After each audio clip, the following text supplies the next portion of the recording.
is officially upon us as the Calgary Flames play their first game of 2025 tonight, but what does the new year mean? It means resolutions. The Flames have plenty to figure out this season, but if they can stick to a few resolutions, then the future of the franchise, whether that's the near future or the distant future, will be extremely bright. We're going to dive into that more in this video, but first I want to welcome you to Flames Digest. I'm Mark Griffith. If you're new around here and you love the Flames, make sure you subscribe so you can stay up to date on all the latest news, updates, reports, and rumors revolving around your Calgary Flames. We would love to welcome you to the Flames Digest family. Let's talk about these resolutions, because let's face it, these resolutions have major implications for the Flames, not only for the Flames of the present, but obviously also for the future. And we have an amazing article to look at here that kind of sets the scene for us as we love. So it's from the Hockey News. It is written by Calvin Luckfield. What an amazing name. I'm so jealous of people with cool names, and Calvin Luckfield is definitely up there.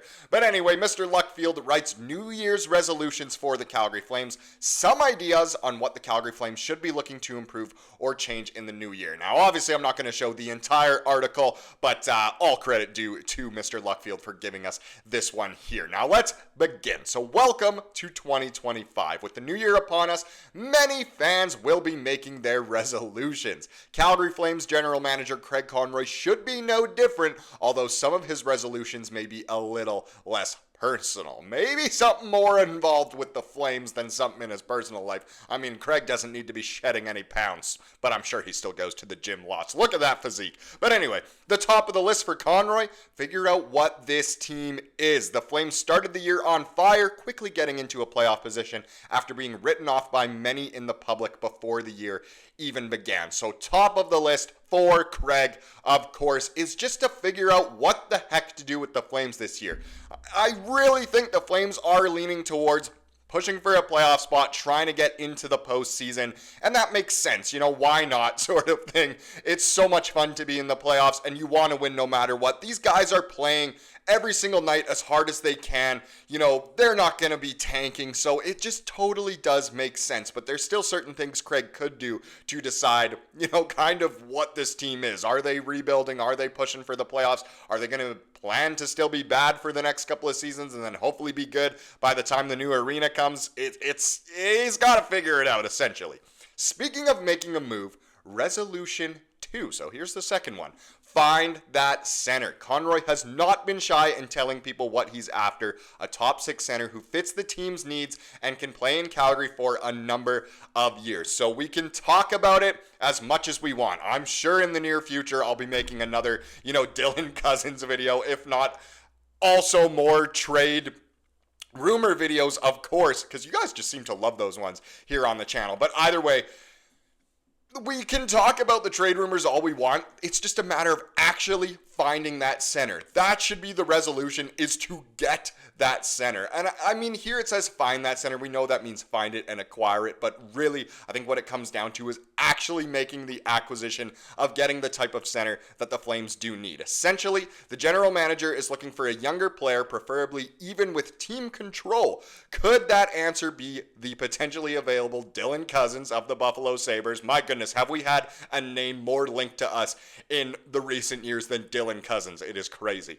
Maybe, but with the trade deadline approaching, other teams might bow out of a losing battle for playoffs, and more players could become available who aren't in discussion now. Now, the funny thing about Cousins, again, I'm sure we'll make a video on it soon, but Buffalo's weird. They went on that huge losing streak. Now they're trying to make a push again because they do have some really, really good players, especially good young players. Think of some of their defensemen that they have. Tage Thompson, of course, as a forward. Guys like Cousins. They obviously have other good players as well. It's interesting, but I'd assume Buffalo are still going to be sellers. So is Cousins on the menu? I'm not too sure. While Conroy's resolutions are related to player management, the team should have some too. So here's your next resolution. The biggest priority for them is to fix the face-offs, highlighted by an 0 for 11 period in the dot against the Boston Bruins a few weeks ago. The Flames have struggled in this area all year. With a 44.6 face-off win percentage over the holidays, they sat among the worst in the league. That one might have the biggest implications for this season currently than any of the others, because if the Flames can fix some of their face-off woes, it puts you in better situations. Obviously, in the defensive end, if you're winning the face-off, you have a better chance of getting it out of the zone, and the other team has less of a chance of scoring. If you win the face-off in the O zone, then you have a much better chance of scoring than the other team getting the puck out. And then obviously in the neutral zone, you just want to take control. So it really does matter. It matters more than most people will give it credit for.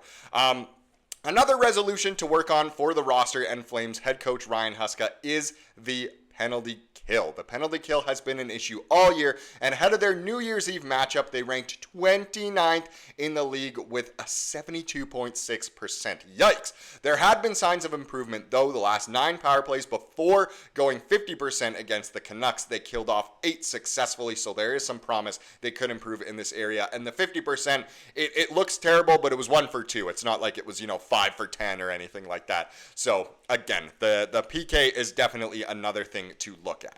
With the new year beginning, teams will start to face facts of whether playoffs are in their future for this year or the next. The Flames are hanging around in a tight wildcard race in the Western Conference. If Conroy and the team can't stick to their resolutions, the season could be a lost one, which could also mean that they just commit more to trying to get the best draft pick and keeping our first round pick instead of giving it to Montreal. And, oh man, it's a tough situation to be in. Thanks again, Brad Treliving, for making such a stupid trade. But either way, it'll be interesting. If the Flames can stick to these resolutions, they honestly could compete for the playoffs. And what does the playoffs mean? Well, as the real Cabby brought out, good old Cabby. Who misses Cabby Presents? I certainly do. He said playoff Naz loading. And he sent this out or commented this after the game against the Canucks, where obviously Kadri once again looked absolutely insane. And you can see there in the top right a little bit, but what does that mean? That means Nazem Kadri himself liked that comment, which is so true. We all know what Nazem, as Flames fans, we haven't seen it on the Flames, but I think most fans of the NHL know that Nazem Kadri is an absolute menace when it comes to the playoffs in more ways than one. His most recent run, obviously with Colorado, was absolutely fantastic. His days with the Leafs, he was the most passionate player. I know it led to some suspensions. Even his time in Colorado led to suspensions in the playoffs, but we would love to see playoff Nazem Kadri here in Calgary. And maybe, just maybe, it is loading based on how they're playing. Kadri and Huberdeau together, you just love it. And speaking of that, let's head into tonight's game, because the Flames are finally in action in 2025. It's taken a whole 2 days. No, it's so weird that there was only one game yesterday, but it wasn't the outdoor game. But either way, the Flames are in action. They're facing Utah for the first time at the Saddle Dome. I believe the last time the Flames played the hockey club, and the only time, was Backlund's 1000th game, which didn't go too well. But hopefully there's some redemption tonight at 7 p.m. local time. It should be a fun one. Another night where the boys are wearing blasty should be good. If we take a quick look at the lines tonight for the game, that top line stays intact. Of course, they're playing so well. Backlund, Coronado, Coleman have been together for quite a while. Sharangovich, Zary, Pelche, such a good energy line lately. Hopefully Sharangovich can really start to produce, because they're playing pretty well. And then Lomberg, Rooney, and Dewar. So once again, obviously no Kuzmenko, which will have a lot of people, I think a lot of people happy, to be quite honest. D pairings remain the same as the past game as well.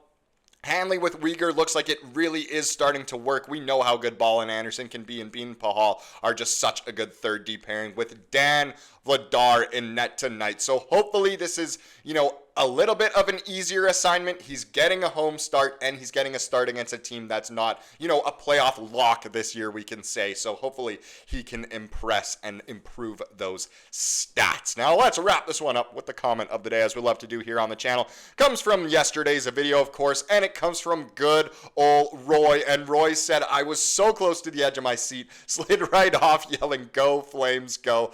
Damn, that was a great game. Obviously talking about that super exciting one on New Year's Eve against the Canucks. He also finishes off by saying, "Happy New Year, Mark, the family, and the fans." The family, the Flames Digest family, of course. But thank you so much. Happy New Year to everyone out there. I wish nothing but success and good health through the year. Thank you so much for watching this video. Please subscribe, like what you saw here today, and have a wonderful rest of your day.